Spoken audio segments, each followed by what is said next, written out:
Good morning student. आज आपण नाउनशी related gender हा टॉपिक शिकणार आहोत. मग जेंडर म्हणजे काय? जेंडरला मराठीत म्हणतात लिंग. काय म्हणतात? लिंग. आता पहा, जेंडर म्हणजेच लिंग. आता लिंग हे तुम्ही 4थी पर्यंत शिकलेले आहात, 5वी ते झालेलं आहे तुमचं. मग लिंग आहे पहा, कोणकोणते नावं आहेत त्या लिंगाशी संबंधित? स्त्रीलिंग, पुल्लिंग, नपुंसकलिंग. बरोबर आहे. हे 3 प्रकार तुम्ही त्याचे शिकलेले आहात. आता लिंग म्हणजे काय? जसं आपण त्याचं म्हणतो स्त्रीलिंग, म्हणजे त्या नावावरूनच लक्षात येतं आपल्या की हे स्त्रीशी संबंधित आहे. पुल्लिंग, पुल्लिंग म्हणजे हे पुरुषांशी संबंधित आहे. बरोबर आहे. मग आता आधी आपण जेंडर म्हणजे काय याची डेफिनेशन पाहू. आपल्याला असं म्हणता येईल की gender indicate if a person or an animal is a male or female. म्हणजेच लिंग हा शब्द काय इंडिकेट करतो आपल्याला? की त्यातून आपल्याला एखादी व्यक्ती किंवा एखादा प्राणी हा मेल म्हणजे पुरुष, बरोबर आहे, आणि फिमेल म्हणजे स्त्री. ते स्त्री आहे की पुरुष आहे हे त्याच्यातून आपल्याला दर्शवल्या जाते किंवा इंडिकेट केल्या जाते, डिनोटेड केल्या जाते. त्यालाच आपण काय म्हणतो? जेंडर. आता तुम्हाला मगाशी सांगितलं की तुम्ही स्त्रीलिंग, पुल्लिंग हे शब्द शिकले. मराठी ग्रामरमध्ये, मराठीच्या व्याकरणामध्ये तुम्हाला जेंडरचे फक्त 3च टाईप आहे, 3च प्रकार सांगितले जातात. एक आहे स्त्रीलिंग, दुसरं आहे पुल्लिंग आणि तिसरं आहे नपुंसकलिंग. आता मगाशी तुम्हाला सांगितलंच आहे की स्त्रीलिंग म्हणजे स्त्रीशी संबंधित असणारं, पुल्लिंग म्हणजे पुरुषांशी संबंधित असणारं. बरोबर आहे. पण मात्र इंग्लिश ग्रामरमध्ये मात्र या जेंडरचे 4 प्रकार केलेले आहेत. पाहता, म्हणून आपल्याला असं म्हणता येईल की there are 4 gender in English grammar. मग आता इंग्लिश ग्रामरमध्ये मात्र या जेंडरचे 4 टाईप आहे, 4 प्रकार आहेत. ते आता कोणते आहे ते पाहू. याच्यातला पहिला प्रकार आहे त्याला म्हणतो आपण मस्क्युलाइन जेंडर. मस्क्युलाइन जेंडर म्हणजेच काय? याला मराठीत म्हणतात पुल्लिंग. बरोबर आहे. दुसरा प्रकार आहे याचा, याला म्हणतात फेमिनाइन जेंडर. फेमिनाइन जेंडर याला म्हणतात स्त्रीलिंग. स्त्रीलिंग. त्यानंतर तिसरा प्रकार आहे याचा न्यूटर जेंडर.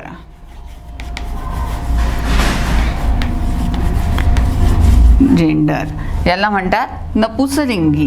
काय म्हणतात त्याला? नपुंसकलिंग. आणि याचा चौथा प्रकार आहे तो आहे कॉमन जेंडर.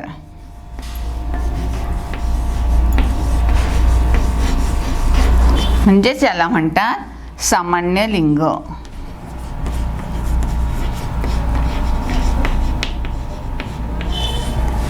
पाहता कोणकोणते प्रकार पाहिले. एक म्हणजे पाहिलं मस्क्युलाइन जेंडर, त्याला म्हणतात पुल्लिंग. दुसरं फेमिनाइन जेंडर, त्याला म्हणतात स्त्रीलिंग. तिसरं न्यूटर जेंडर, त्याला म्हणतात नपुंसकलिंग. आणि चौथा आहे कॉमन जेंडर, त्याला म्हणतात सामान्य लिंग. म्हणजेच मग जेंडर म्हणजे काय? तर एखादा प्राणी किंवा एखादी व्यक्ती ही मेल आहे किंवा फिमेल आहे, म्हणजे स्त्री आहे किंवा पुरुष आहे, हे जेव्हा दर्शवतो आपण त्यालाच किंवा इंडिकेट केलं जातं त्यालाच काय म्हणतात? जेंडर म्हणजेच लिंग. कळलं?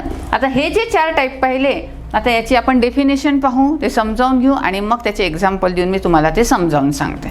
पहा, मग आता पहिला प्रकार आहे याच्यातला मस्क्युलाइन जेंडर. मस्क्युलाइन जेंडर म्हणजेच काय? पुल्लिंग. पहा आता तुम्हाला काय म्हटलं, डेफिनेशन पाहून घ्या. A word in this gender show that the living being concern in a male. Male म्हणजे काय? पुरुष. बरोबर आहे ना. जसं आता तुम्ही लक्षात ठेवताना कसं लक्षात ठेवायचं? मस्क्युलाइन. मस्क्युलाइन कशाला इंडिकेट करतो? तर तो मेलला. बरोबर आहे. म्हणजेच मेल म्हणजेच काय? मॅन म्हणू शकतो तुम्ही, पुरुष. बरोबर आहे ना. मग त्याच्यातून काय लक्षात ठेवायचं की ते कोणतं लिंग आहे? पुल्लिंग. म्हणजे तुम्हाला मराठीमध्ये हे लक्षात ठेवायला अतिशय सोपं जातं. पुल्लिंग म्हणजे काय? तर पुरुषाशी संबंधित. स्त्रीलिंग म्हणजे काय? तर स्त्रीशी संबंधित. पण इंग्लिशमधले मात्र हेच शब्द तुम्ही लक्षात ठेवायचे. जसं मस्क्युलाइन म्हणजे काय? तर मेलशी रिलेटेड, म्हणजेच ते पुरुषवाचक शब्द. लक्षात आलं ना, ते पुरुष पुलिंगी शब्द. आता काय म्हटलंय, अ वर्ड, याच्यातला ह्या लिंगातला जो शब्द आहे तो आपल्याला काय दर्शवतो की मेल म्हणजेच पुरुषाशी संबंधित ते असते. मग आपल्याला मराठीत असं म्हणता येईल की या लिंगातील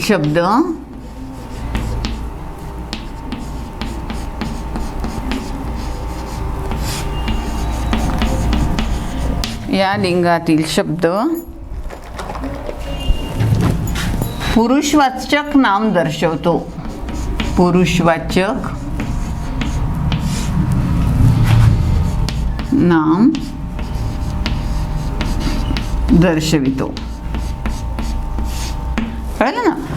मेलशी तुम्हाला ते डिनोटेट करते, इंडिकेट करते, म्हणून मग त्याला काय म्हणतो आपण की मस्क्युलाइन जेंडर. लक्षात कसं ठेवायचं सांगितलं की मेल आणि मस्क्युलाइन दोन्हीमध्ये एम आला आहे, त्याच्यावरून तुम्ही हे लक्षात ठेवू शकता. म्हणजेच काय, पुल्लिंग. मग आता या लिंगातील शब्द आपण लिहिला की पुरुषवाचक नाम दर्शवतो. मग याचे काही एक्झाम्पल पाहू आपण. आता फॉर द एक्झाम्पल आपल्याला पाहता येईल, जसं पहिलं बॉय, कळलं, त्यानंतर फादर, त्यानंतर किंग, बुल. हे असे काही मी आता इथे एक्झाम्पल दिलेले आहे. हे सगळे काय आहे, फादर, किंग, बुल, बॉय, हे काय झाले, हे सगळे पुरुषवाचक म्हणजेच पुलिंगी शब्द झाले. आता दुसरा प्रकार आहे याचा फेमिनाईन जेंडर. फेमिनाईन जेंडरला आपण मराठीत म्हणतो स्त्रीलिंग. पाहता याचं काय लिहिलं आहे, a word in this gender show that the living thing been concerned in a female. आता फिमेल म्हणजे स्त्री, बरोबर आहे. म्हणजे या लिंगातील शब्द आपल्याला काय दाखवतो की तो स्त्रीवाचक नामाशी संबंधित आहे. आधी मराठीत लिहून घेऊ. याचं काय लिहायला लागेल आपल्याला की या लिंगातील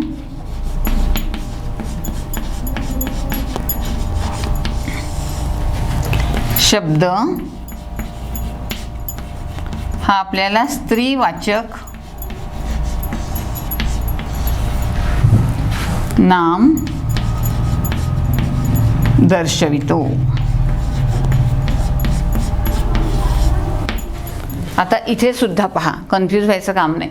जसं तुम्हाला सांगितलं मस्क्युलाइन आणि मेल या दोन्ही याच्यात एमने सुरुवात होत आहे, त्याच्यावरून तुम्ही मेल म्हणजे पुरुष आणि त्याच्यावरून तुम्ही पुलिंगी शब्द आहे असं लक्षात ठेवायला हरकत नाही. तसंच फेमिनाईन जेंडरमध्ये सुद्धा तेच आहे. काय म्हटलं आहे, फेमिनाईनचा एफ पहा तुम्ही आणि फिमेल. फिमेल म्हणजे स्त्री, माहीत आहे तुम्हाला. म्हणजेच त्याच्यावरून जर तुम्ही हा एफ हा शब्द जर लक्षात ठेवला तर काय होईल, तुमच्या पटकन लक्षात राहील की फिमेलशी संबंधित जे जेंडर आहे त्यालाच काय म्हणतो आपण, फेमिनाईन जेंडर. बरोबर आहे. म्हणजे या लिंगातील शब्द आपल्याला स्त्रीवाचक नाम दर्शवतो. आता याचे एक्झाम्पल पाहून घेऊ आपण. पाहता फॉर द एक्झाम्पल. आता याच्याशीच रिलेटेड तुम्हाला सांगते की मस्क्युलाइन म्हणजे पुलिंग असेल तर त्याचं स्त्रीलिंग काय करता येईल आपल्याला, त्याचं फेमिनाईन काय करता येईल. जसं पाहता बॉय, बॉय काय आहे, हा पुलिंगी शब्द आहे, बरोबर आहे, मस्क्युलाइन आहे. मग त्याचं स्त्रीलिंगी काय होईल आपलं, फेमिनाईन काय होईल, गर्ल. असंच फादर, फादरचं काय होईल, मदर. त्यानंतर दिलं आहे किंग. किंगचे काय रिलेटेड होईल आपल्याला, त्याचं फेमिनाईन क्वीन, बरोबर आहे. त्यानंतर आहे बुल. बुल म्हणजे बैल, त्याचं काय होतं, काऊ. लक्षात आले का तुम्हाला की मस्क्युलाइन म्हणजे पुल्लिंग तर फेमिनाईन म्हणजे स्त्रीलिंग. आता या एक्झाम्पलशी संबंधित मी हे तुम्हाला रिलेटेड समजावून सांगितले, म्हणजे तुमच्या हे आता लक्षात आलंच असेल. आता तिसरा आणि चौथा प्रकार पाहू आपण. आता तिसरा प्रकार आहे न्यूटर जेंडर. न्यूटर म्हणजेच काय, नपुंसकलिंगी, बरोबर आहे. आता या शब्दातूनच कसं लक्षात ठेवायचं, नपुंसकलिंगी, न्यूटर आहे ती गोष्ट, म्हणजे ही नाही किंवा ती पण नाही. पाहता काय म्हटलंय, a word in this gender show that the object is neither a male. काय म्हटलंय, object is neither a male nor a female. म्हणजेच या लिंगातील शब्द आपल्याला काय दर्शवतो की ते स्त्रीवाचकही नाही किंवा पुरुषवाचकही नाही. आता मराठीत लिहून घेऊ आपण की या लिंगातील शब्द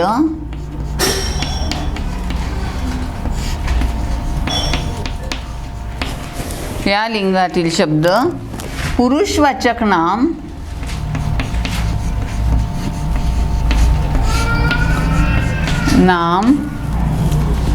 तसेच स्त्रीवाचक नाम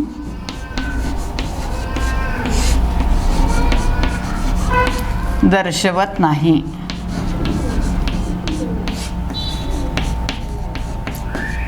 पहा काय म्हटलंय तुम्हाला की a word in this gender show that the object is neither a male nor a female. म्हणजे स्त्रीवाचकही दर्शवत नाही आणि पुरुषवाचकही दर्शवत नाही. हे महत्त्वाचं आहे. कळलं. म्हणजेच मग याच्यामध्ये आपल्याला कशा कशाचा समावेश करता येईल. इथे आता हा तुम्हाला एक पॉईंट लिहून देते की यामध्ये कलेक्टिव्ह नाउन आणि मटेरियल नाउनचा समावेश होतो. यामध्ये कलेक्टिव्ह नाउन व मटेरियल नाउन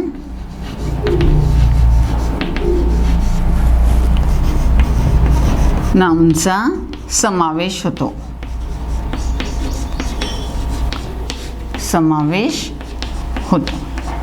म्हणजे स्त्रीलिंगही दर्शवत नाही किंवा जे पुलिंगही दर्शवत नाही. म्हणजेच निर्जीव गोष्टींबद्दल आपल्याला हे लिंगांमध्ये याचा समावेश होतो. जसं आता एक्झाम्पल जर आपल्याला द्यायचं असेल तर फॉर द एक्झाम्पल आपण लिहू शकतो चेअर, त्यानंतर टेबल किंवा बुक. असे भरपूर आपल्याला त्याचे एक्झाम्पल देता येईल. कळलं ना. लक्षात आलं ना. मग न्यूटर जेंडर म्हणजे काय. नपुंसकलिंग म्हणजे असं लिंग की ज्यामध्ये स्त्रीवाचकही नसतो ते नाऊन किंवा पुरुषवाचकही नसतं. कळलं. म्हणजेच आपण थोडक्यात असं म्हणू शकतो की निर्जीव वस्तूंसाठी हे नाऊनचा या जेंडरचा उपयोग केला जातो. कळलं. हे जेंडर निर्जीव वस्तू दर्शवते. आता त्यानंतर शेवटचा प्रकार आहे हा एक कॉमन जेंडर. याला म्हणतो आपण उभयलिंगी. मग आता पहा the noun that denoted either male or a female. म्हणजेच काय म्हटलं जातं की या लिंगातील शब्द हा स्त्री किंवा पुरुष या दोघांसाठीही वापरला जातो. या लिंगातील शब्द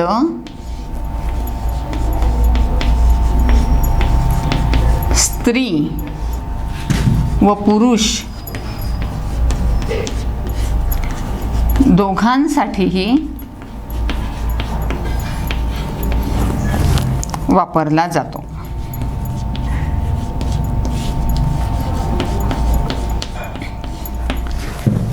पाहता काय म्हटलंय. म्हणजे स्त्री किंवा पुरुष तो शब्द वापरल्यानंतर त्यामध्ये स्त्रीचाही समावेश होऊ शकतो किंवा पुरुषाचाही समावेश होतो. तर त्या लिंगामध्ये त्या जेंडरमध्ये आपल्याला मस्क्युलाईनही दिसतं आणि फेमिनाईनही दिसतं. कळलं. आपण त्याचं सांगू शकत नाही तो जो वर्ड हे जे कॉमन जेंडर आपण उच्चारल्यानंतर त्याच्यातलं एखादं एक्झाम्पल दिल्यानंतर. लक्षात आलं ना. म्हणजे दोघांचाही ज्यात समावेश होतो त्यालाच काय म्हणतो आपण की कॉमन जेंडर म्हणजेच उभयलिंगी. लक्षात येते ना. उभयलिंगी म्हणजेच काय की ज्यामध्ये स्त्री आणि पुरुष या दोन्हीही लिंगांचा समावेश केला जातो. आता हे तुम्हाला एक्झाम्पलवरून लक्षात येईल. पहा आता याचं आपण फॉर द एक्झाम्पल घेऊ शकतो. जसं तुम्हाला म्हटलं मी की फ्रेंड. मग आता फ्रेंड म्हटल्यानंतर मैत्रिणी असू शकते किंवा मित्रही असू शकते किंवा त्याच्यानंतर आपण म्हणू शकतो पॅरेंट्स. आता पॅरेंट्स म्हटल्यानंतर आई येऊ शकते त्याच्यात किंवा बाबा पण येऊ शकतात किंवा त्याच्यानंतर आपण जर म्हटलं चाइल्ड. चाइल्ड म्हणजे लहान मूल. मग त्यात लहान मुलगा येऊ शकते किंवा मुलगी येऊ शकते. म्हणजे हे असे काही एक्झाम्पल आहे की ज्याच्यामध्ये आपल्याला हे जेंडरमध्ये स्त्री आणि पुलिंग या दोन्हीचाही समावेश होतो. लक्षात आले ना. मग आज आपण काय काय पाहिलं आहे की लिंग म्हणजे काय म्हणजे जेंडर म्हणजे काय. मग जेंडर म्हणजे काय की अशी व्यक्ती किंवा प्राणी ज्यातून आपल्याला ते स्त्रीलिंग आहे की पुलिंग आहे हे दर्शवलं जातं. मग त्याचे आपण 4 टाईप पाहिले. कोणकोणते पाहिजे.